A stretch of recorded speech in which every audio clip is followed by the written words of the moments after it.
Assalamualaikum warahmatullahi wabarakatuh. Kami dari kelompok 5 ingin membuat video mengatasi konflik secara positif dengan anggota yaitu Agung Febrian, Bobi Saskia Dusaputra, Muhammad Ridho, Muhammad Ammar Ramadan, dan Muhammad Arif Wibisono. Cara mengatasi konflik yaitu menghadapi masalah, berbicara dengan baik, bersikap tenang, netral, menghargai pendapat, mengajak berdamai, dan meminta bantuan. Manusia yang merupakan makhluk manusia sosial sentiasa berinteraksi dengan manusia lainnya. Manusia terlepas dari perbedaan dengan manusia lain, tetapi membutuhkan interaksi, karena itu seringkali timbul konflik. Macam-macam konflik yaitu konflik pribadi, konflik kelompok, konflik antar kelas, konflik politik, konflik ekonomi, konflik hukum, konflik ras, konflik keluarga, konflik internasional, konflik antar suku, konflik antar agama, konflik konstruktif, dan lain-lain. Konflik pribadi. Macam-macam konflik. Yang pertama adalah konflik pribadi. Konflik ini terjadi disebabkan adanya dua individu yang saling tidak menyadari kesalahan dari masing-masing. Dalam konflik pribadi, masing-masing individu akan saling berusaha untuk saling menjatuhkan. Contohnya seperti perselisihan di antara ketua dan sekretaris dalam suatu organisasi yang diantaranya memiliki pendapat yang berbeda. Karena tidak adanya pihak yang mengalah, maka terjadilah konflik di antara mereka. Konflik kelompok. Konflik yang terjadi di antara dua kelompok atau lebih yang memiliki tujuan yang sama namun memiliki pendapat dan cara pandang yang berbeda. Dalam konflik ini biasanya menimbulkan beberapa kerugian yang sifatnya materi dan menimbulkan kerusakan infrastruktur. Contohnya saja, tawuran antar pelajar yang terjadi di ibu kota yang menyertakan banyak peserta tawuran, mengakibatkan kerusakan infrastruktur kota seperti halte maupun tanam hias di pinggir jalan. Tawuran pelajar terjadi tidak karena ingin menunjukkan seberapa kuat solidnya siswa tersebut atau karena salah paham. Konflik antar kelas. Konflik yang terjadi pada individu maupun kelompok yang berada di tingkat kelas yang berbeda. Kelas yang dimaksud adalah kedudukan seorang individu atau kelompok dalam masyarakat secara vertikal. Contohnya saja seperti adanya demo para buruh pabrik yang menuntut pabrik untuk menaikkan upah yang selama ini mereka rasa kurang layak untuk memenuhi kebutuhan hidup mereka. Konflik politik. Konflik politik terjadi antara kelompok maupun antar individu yang berbeda pandangan. Hal ini biasa terjadi dalam ranah politik karena masing-masing individu maupun kelompok memiliki cara pandang, pola pikir yang berbeda namun memiliki satu tujuan, yaitu kekuasaan. Contohnya saja dalam tahun politik, partai oposisi maupun partai koalisi saling beradu argumen dan saling menjatuhkan untuk memenangkan calon kandidat pemimpin untuk memegang kekuasaan negara. Konflik ekonomi. Konflik ekonomi biasanya kita temui dalam kegiatan perekonomian masyarakat. Konflik ini biasanya terjadi akibat persaingan pada proses kegiatan ekonomi antar individu maupun kelompok. Contohnya saja akibat kalah saing dalam penjualan. Seorang pengusaha menyebarkan berita tidak benar terkait produk saingannya dengan tujuan agar konsumen beralih mengonsumsi produknya. Konflik hukum. Konflik hukum dapat terjadi akibat ketidakadilan hukum yang dirasakan oleh individu maupun kelompok. Ketidakadilan tersebut muncul karena hukum yang diberikan tidak sesuai atau terjadi penyalahgunaan terhadap hukum. Contohnya saja, untuk unjuk rasa dilakukan oleh sekelompok orang yang menuntut bahwa hukum yang diberlakukan oleh para koruptor tidak sesuai dengan hukum yang berlaku. Mereka merasa keberatan hukuman tersebut kepada koruptor seperti tumpul ke atas dan tajam ke bawah dan terkesan tidak adil.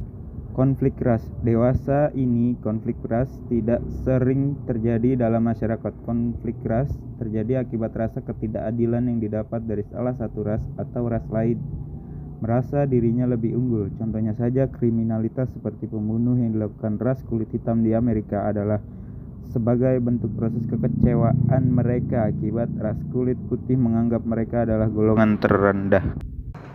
Konflik keluarga. Konflik ini terjadi di dalam internal keluarga yang disebabkan karena beberapa faktor seperti kecemburuan maupun faktor ekonomi.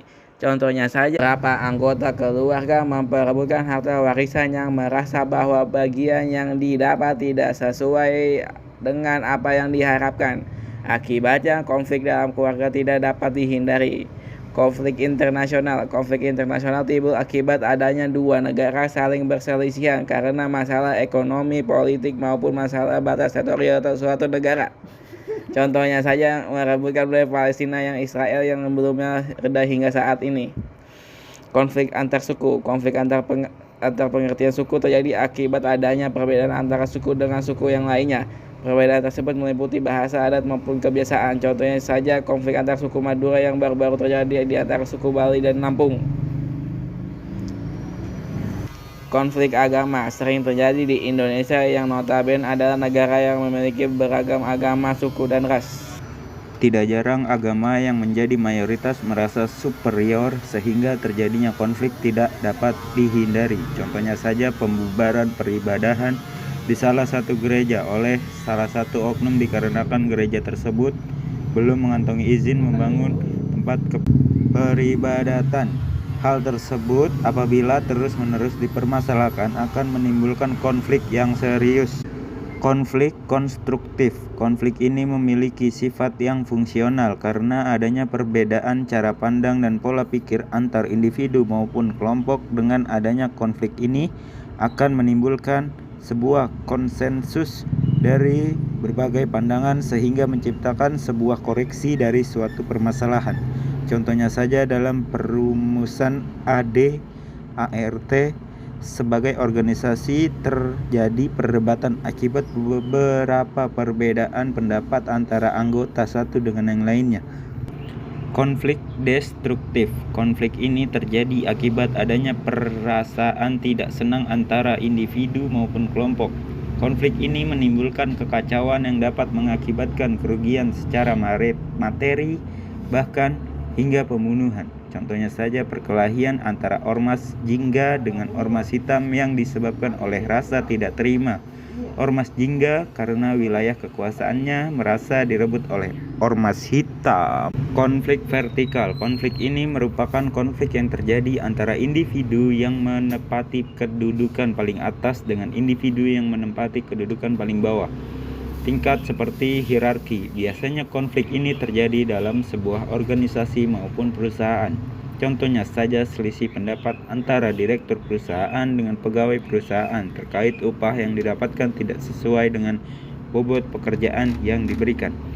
Konflik horizontal. Konflik ini terjadi antara individu maupun kelompok yang memiliki kedudukan sama atau sejajar.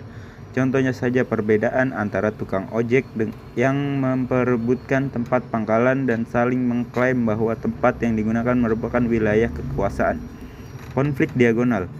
Konflik ini adalah konflik yang muncul karena adanya ketidakmerataan pengelolaan sumber daya sehingga organisasi masyarakat sekitar menuntut ketidakadilan tersebut dengan cara melakukan pertentangan dan hal tersebut menyebabkan terjadinya konflik.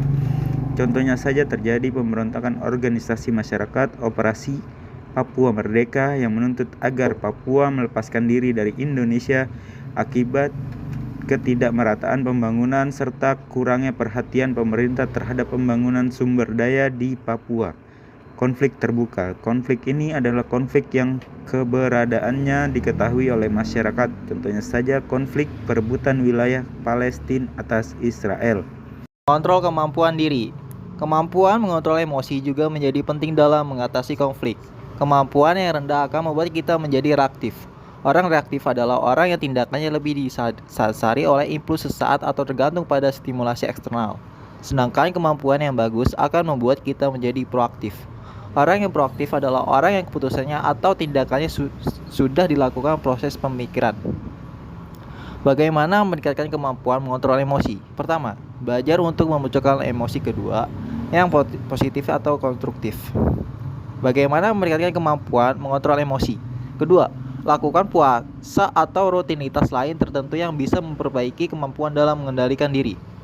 Bagaimana meningkatkan kemampuan mengontrol emosi? Ketiga, ikutlah berbagai kegiatan yang melibatkan orang banyak dan membuatkan energi tinggi. Bagaimana meningkatkan kemampuan mengontrol emosi? Keempat, tingkatkan kepedulian pada orang lain, terutama yang kaitkan dengan kita. Bagaimana meningkatkan kemampuan mengontrol emosi? Kelima, membutuhkan kesadaran yang lebih kuat. Sekian presentasi dari kelompok kami. Kurang lebihnya mohon maaf. Assalamualaikum warahmatullahi wabarakatuh.